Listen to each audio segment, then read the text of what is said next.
बोले कल आप विश्राम के समय में जो बात कह रहे थे कि आचार्य के चरणों से ही आपको अपना संबंध बनाना चाहिए, तो अपने गुरुजी को छोड़ दें क्या?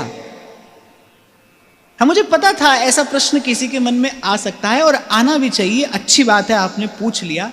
मैं आपसे एक प्रश्न पूछता हूं, अगर आप में से कोई यहाँ ऐसा बैठा है जो मुझे गुरु मानता है, बताओ मेरा हाथ गुरु है, मेरा पैर गुरु है, माथा गुरु है, सर गुरु है, नाक गुरु है, कान गुरु है, क्या गुरु है? मुझ में क्या गुरु है? कौन गुरु है? ये जो विचार आपके कान से आपके हृदय तक जा रहा है ना, ये जो ज्ञान आपके हृदय में प्रकाश कर रहा है, वो ज्ञान गुरु है भाई। इसीलिए हमारे व्यास जी ने कहा, संत का आकार प्रकार कुछ भी हो पर संत सभी गुरुदेव है। जो ज्ञान दे रहा है वो गुरु है, और ज्ञान ही गुरु है।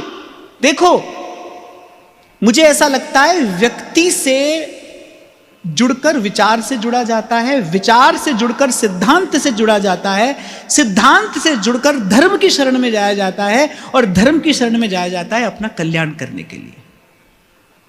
ठीक है, आरंभ व्यक्ति से जुड़ के किया जाता है, पर व्यक्ति से केवल व्यक्ति के लिए नहीं जुड़ा जाता है भाई। यहीं पर झंझट है। यही बात मैं आपको कह रहा था कि आप उस व्यक्ति को अपने और प्रभु के बीच में ले आते हो। मैं कई बार आपसे कहता हूं भाई, गुरु द्वार होता है, गुरु दीवार नहीं होता। हाँ, गुरु के प्रति भाव, श्रद्धा, आदर होना बड़ी अच्छी बात है, उत्तम बात है।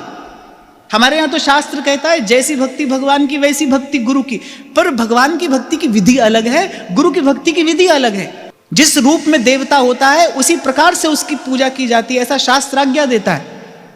अगर भगवान का विग्रह सामने है तो धूप दीप नैवेद्य षोडशोपचार विधि से भगवान का अर्चन किया जाता है, और यदि भक्ति मार्ग के आचार्य का अनुगत्य है तो उसी प्रकार से भगवत सेवा जैसे आप और मैं करते हैं, मंगला श्रृंगार संध्या शयन। पर अगर कोई गुरु को भी इसी प्रकार से पूजा अर्चना निवेदन करने लगे तो आपको ठीक लगता है?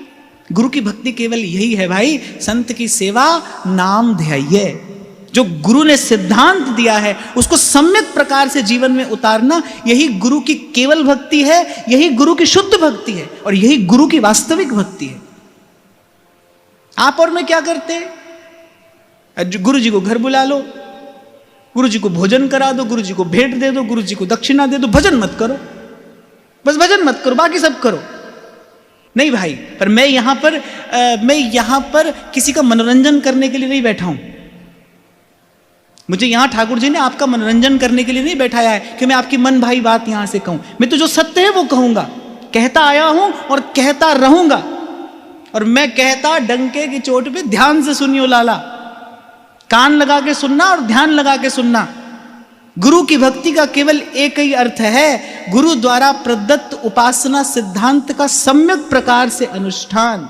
यही गुरु की भक्ति है भाई।